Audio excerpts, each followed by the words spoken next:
From the KATC Weatherland, here's Rob's forecast.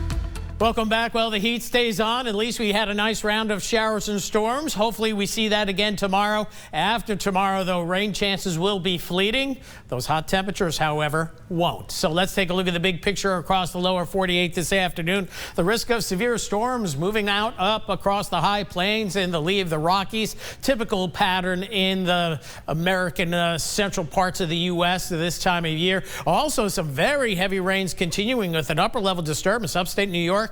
Through portions of interior New England where there has been major flooding. You'll see that on the national news coming up at 5:30. Meanwhile, we're dealing with high pressure, not strong enough to the north.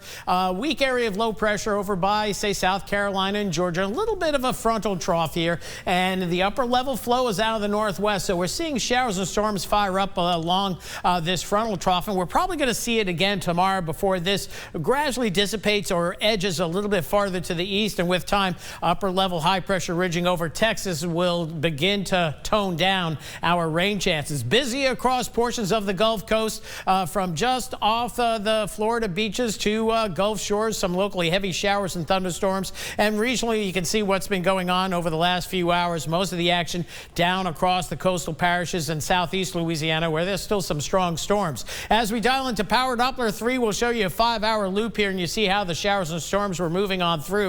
And if you do have a keen eye, you can see an outflow boundary from these storms forming up. Here it is dropping down, and then it enhances those storms down across the coastal parishes. So always some interesting what we call mesoscale meteorology as you see that little bit of that outflow boundary from the storms that were up here interacting with the storms down along the coast. Still got some action on the radar. We do have a cell east-southeast of Iowa, just along and south of I-10.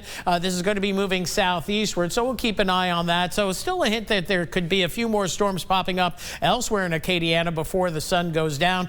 Most of the coastal marshes seeing some shower activity. Also, as we get into St. Mary Parish along and south of the Highway 90-182 corridor over toward Morgan City, these showers ending shortly, and the sun will be back out in time for sunset in St. Mary Parish. So it should be quieting down through 10 o'clock tonight.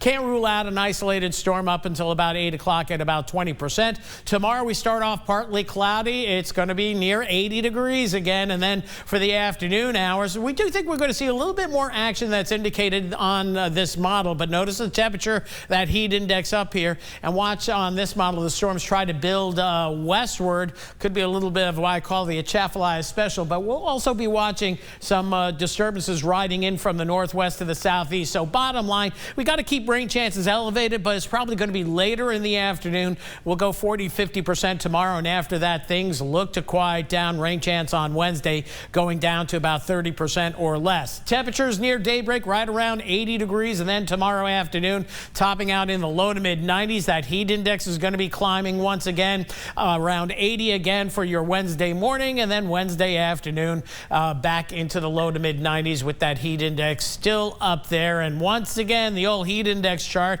and look at these numbers, they're getting a little bit alarming here. We're going to get close to heat advisory criteria, if not tomorrow, Wednesday, or later this week, with our temperatures in the mid 90s and dew points in the upper 70s. So very uncomfortable, and again, dangerous to work in the heat for an extended period of time without taking breaks, and maybe get into some air conditioning as well. So overnight tonight, we're looking at about 79 or 80 for the low. Any shower should end early, a quiet night, getting past that quarter moon out there as well. Then for tomorrow, we'll see temperatures that 40% should be down to 20% rather. And then as we head into tomorrow, 95 the high, so another hot and humid day. Scattered afternoon, early evening showers of thunderstorms. If you don't get hit by a shower or storm, you may hear a couple of rumbles of thunder nearby. As we move into the 10-day forecast, we'll see those temperatures planted in the mid-90s. The big change is rain chances begin to drop off toward the end of the week.